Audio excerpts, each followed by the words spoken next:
I know we just got done with the Feast of Unleavened Bread, and we're tired of bread stories, but I have a story that deals with bread. And I'm telling it now because it happened here at Passover. So it has temporal relevance still. We showed up for Passover. Jane got up, started messing with something, so Sherry gets up. Dad's breaking the bread. Sherry gets up. I'm going to go get her and tie her down, whatever. But get me a piece of bread. So she gets up, she takes off. Jeremiah gets around with the plate of bread, and I'm like, oh, I'll get her the bread. So I reach up, and I just see two corners kind of poking up out of it. So I'm like, all right, boop, grab one, boop, grab the other one. But when I grab that one, I pull it up, and Dad missed a spot where there's this big chunk of bread. It wasn't in little bits like everything else. And me being me, exposing a little bit of myself here, I panicked. I was like, I can't get the big piece. People think I'm just here to be hungry. I remember even shaking it. Maybe some will fall off. Just that mild panic, not accusing anyone of thinking I'm going to be selfish or anything like that, or hungry with the bread there. That's just me in my brain all the time. Just a constant mild panic. That's that little peek into that psyche there. So I'm sitting there and I realize, well, if I sit here and struggle with this piece of bread for a long time, people are going to start looking just because I'm sitting here wrestling with a piece of bread. So I decided, just take it. Take the bread. And then after I thought about it, I decided, just take the big piece. I took the big piece. I sat down and I ate the big piece. Now, one way to interpret that is, yeah, Kyle was hungry. He took the big piece. Others could potentially say Kyle was being selfish and didn't let Sherry have the big piece. You could say that one on that second one, but you'd be right, actually. Just a little bit, but just only a little bit. I was being a little selfish, but not because I was being hungry. Because I was, in that moment, that mild layer of panic, worried about what people were going to be thinking about me trying to grab the big piece, even though it wasn't an intentional big piece. Just had this thing playing in my head, like, look at him. He grabbed the big piece. What a jerk. But I was worried about what others were thinking in that moment. I was worried about that, and if you want to expand it out, as I tend to do, extrapolate it out, worried about what the world thinks of us and expects of us. And then to the metaphor at hand, and what that bread meant, or more truly means, still. And, of course, the metaphor of what the bread is in that moment and through the whole week is Christ. That's what the bread is. So why shouldn't I want the big piece? We all need to make sure that we're reaching for the big piece, not worried about how much people see us indulging ourselves in a Christian life. We tend to have that fear of, if I act too Christian, people are going to start looking at me weird. There's that fear that we kind of have to breach through every so often, because we start having that moment where we're looking down at the waters, at the plexiglass, at the whatever, or rather through the plexiglass. In this metaphor, we're looking through the plexiglass, not at the fact that it's there. And so we hold back and we go for the little pieces. It's cool. But we need to be, when it comes to God and to God the Father and Christ the Savior, we need to be reaching for the big pieces, not in so much that we can't leave bread for the next guy when the plate comes around, but in the idea that we shouldn't be ashamed, we shouldn't be scared of how much Jesus we're letting into our lives. The world has this model, and I bring this up probably too much. But for some reason, whenever I sit down to write these things, I always think I can't talk about anything I've ever done before. If it sounds like anything else I've ever done, I've failed already. But then nothing new under the sun. So shut up, write the thing, Kyle. But the world has this thing where religion is just a piece of what makes us who we are. That it's just a piece. That our job is a piece of what we are, what we do for a living, how we use our hands through the day. Our hobbies, the things that we do devote our free time to, our family, our relationship with our wife, our relationship with our kids, our relationship with us on our own when we are by ourselves, our religion, our gender identity, all that stuff is what this world would have us do. These are all pieces, separate pieces, individually, that make us who we are, and the puzzle that generates the image that's who we are. But, what if someone wanted to try to contribute to your life? What if someone said, maybe you should change that piece in your life, right? Well, no, that's not allowed, right? If they wanted to add a piece, if they wanted to change that, no, because the piece fits here.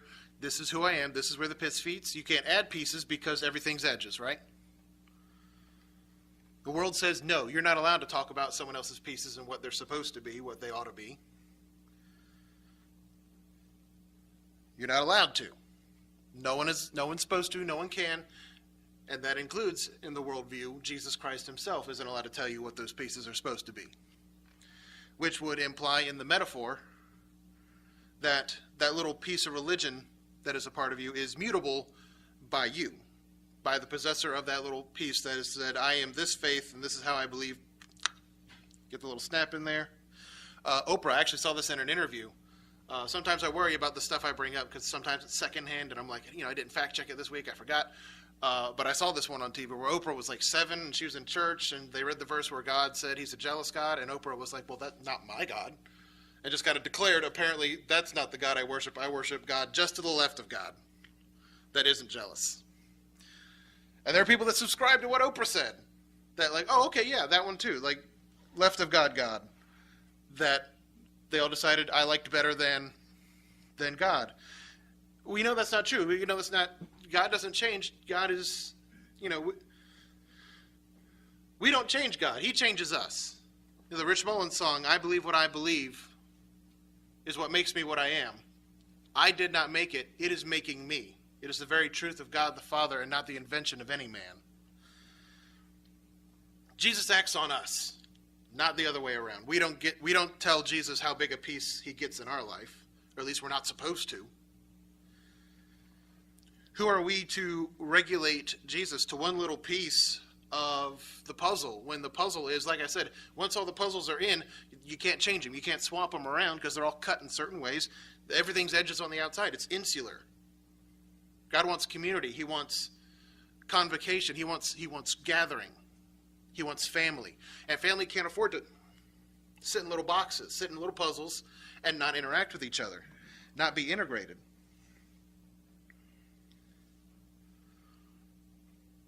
So perhaps pieces is not what we should be even looking at it now. Take the puzzle metaphor, table flip, throw the thing up in the air. We don't need it. Because it's not that this part is Jesus and this part is that part, and then they're not allowed to touch like food on the plate. Me and Jeremiah do that. Just, if it touches, it's mild panic again.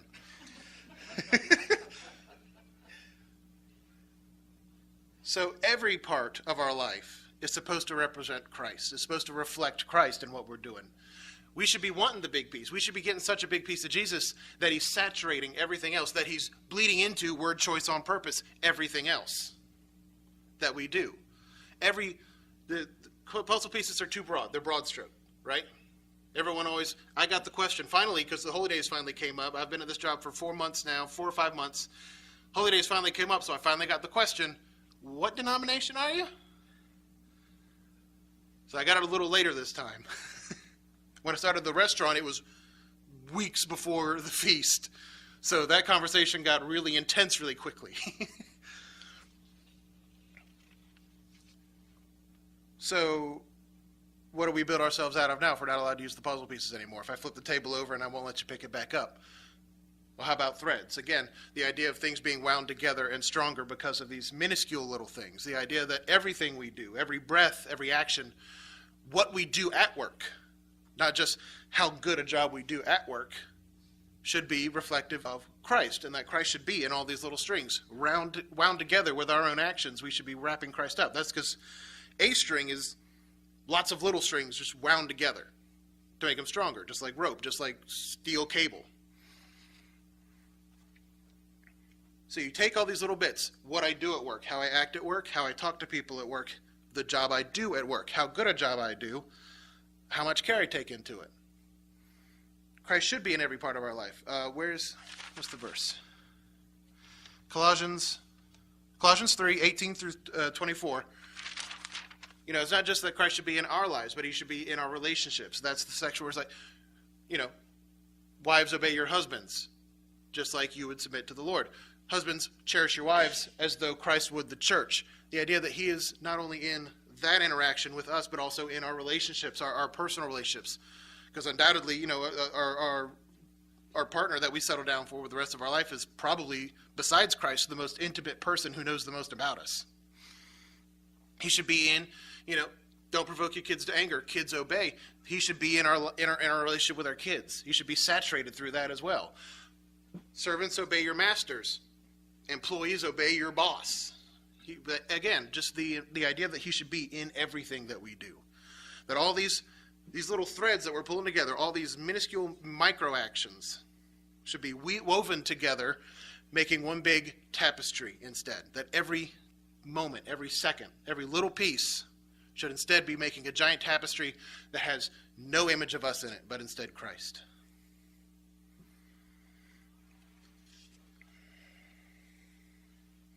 Because verily, he can't be contained within a puzzle piece. And eating that bread makes him a part of us. You are what you eat. That bread becomes, it breaks down, and the actual matter becomes part of what your matter is. Again, he needs to be in everything that we do. Ecclesiastes tells us that everything that we do to put our hand to, it's a waste, right? Because none of it's going to last. The second we die, all our projects are going to go to someone else who will probably ignore them. No, it's super bleak at first. I actually really like Ecclesiastes for that reason. I don't know why. But then he says, it's put here for us to do those still, to enjoy and to